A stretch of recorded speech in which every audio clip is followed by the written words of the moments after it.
បាទសួស្តីបងប្អូននេះស្វាគមន៍ជាថ្មីមកកាន់មេរៀនទី2ឥឡូវយើងបន្តជាមួយនឹងវគ្គទី2ហើយយើងបាទចឹងថ្ងៃមុនបងប្អូននេះដឹងហើយពាក់ព័ន្ធនឹងការបើកกระดาษថ្មី Ctrl N បាទចេញមកបែបនេះអូខេឧទាហរណ៍ថាឥឡូវយើងធ្វើការ design មួយ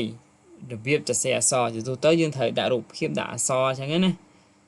បាទឥឡូវខ្ញុំបង្ហាញពាក់ព័ន្ធនឹងការដាក់រូបភាពដាក់មិនអញ្ចឹងដើម្បីដាក់រូបភាពងាយស្រួលបងប្អូននេះចូលចេះចូល file ហើយបងប្អូននេះមានពាក្យកន្លែងមួយទៅ place ណា place បាទមានពាក្យ place ហើយបងប្អូនជួយរកមើលគ្នានេះ place link និង place embed ចំពោះ version ចាស់ក៏ដូចគ្នាដែរមានពាក្យ place ប៉ុន្តែបងប្អូនរកឃើញណា place នេះអញ្ចឹងខ្ញុំយក place embed và place link មានថា place ហើយយើង link ជាមួយរូបភាពហ្នឹងអញ្ចឹងខ្ញុំសូមយក place embed អូខេខ្ញុំរកដាក់អក្សររូបភាពចូលមក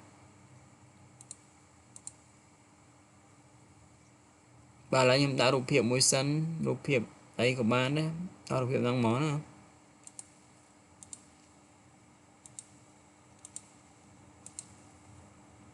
អូខេរូបភាពអីក៏បានដែរអញ្ចឹង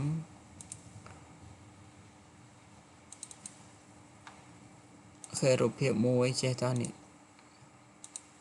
អូខេហើយយើង place វាចូលមក enter គួរ enter ណាអ្នកនាង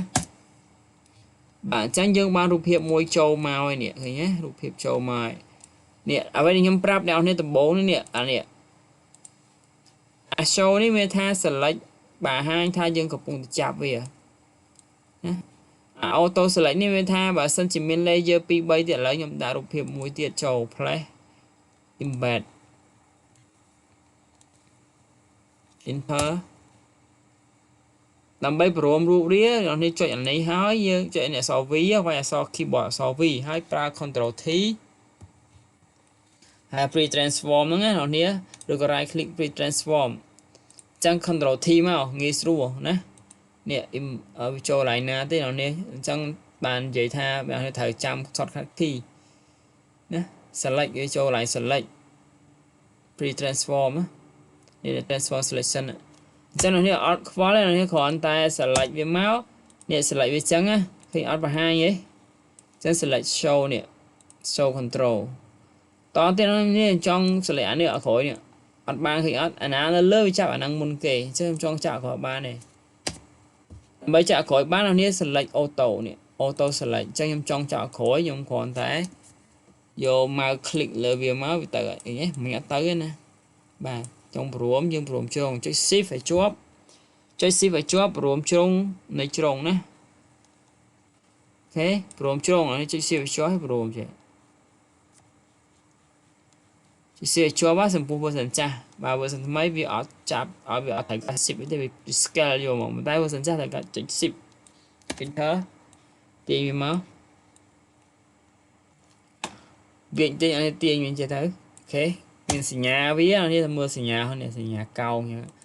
អូខេឥឡូវយើងដាក់រូបភាពហើយអង្គរូបភាពហើយយើងតែសេអក្សរនេះ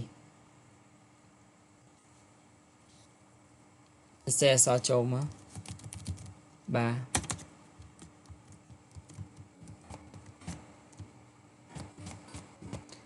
អូខេសេអក្សរហើយនេះចង់ដូរពណ៌នៅ select អក្សរហ្នឹងហើយបដូរពណ៌ខាងលើនេះអូខេចង់ដូរពណ៌ផ្សេងដាក់ទៅ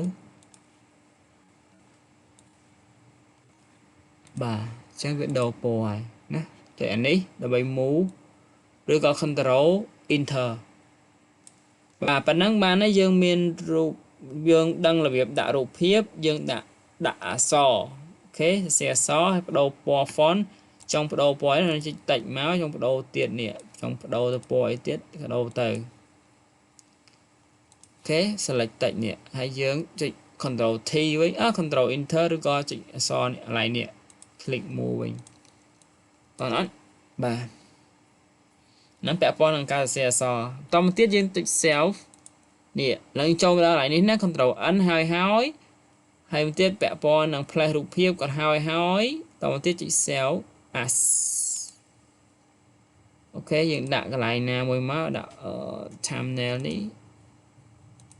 ហើយដាក់ Photoshop ណា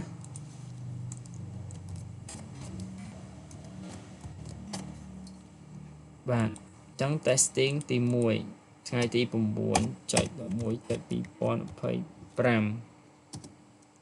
1 អូខេខ្ញុំបិទចោលអញ្ចឹងដើម្បីបើកกระดาษកិច្ចការនឹងមកវិញថ្ងៃក្រោយទៅយើងចង់អាប់ដេតបន្តយើងចង់កែអីយើងចូលទៅ file ចុច open ឬក៏ control O ហើយយើងដើររក file ហ្នឹងមកចុចលើវាហើយចុច open បាទឯកសារហ្នឹងត្រូវបានត្រឡប់មកវិញយើងធ្វើការងារបន្តទៀតចង់ដាក់អីអក្សរអីថែមថយអី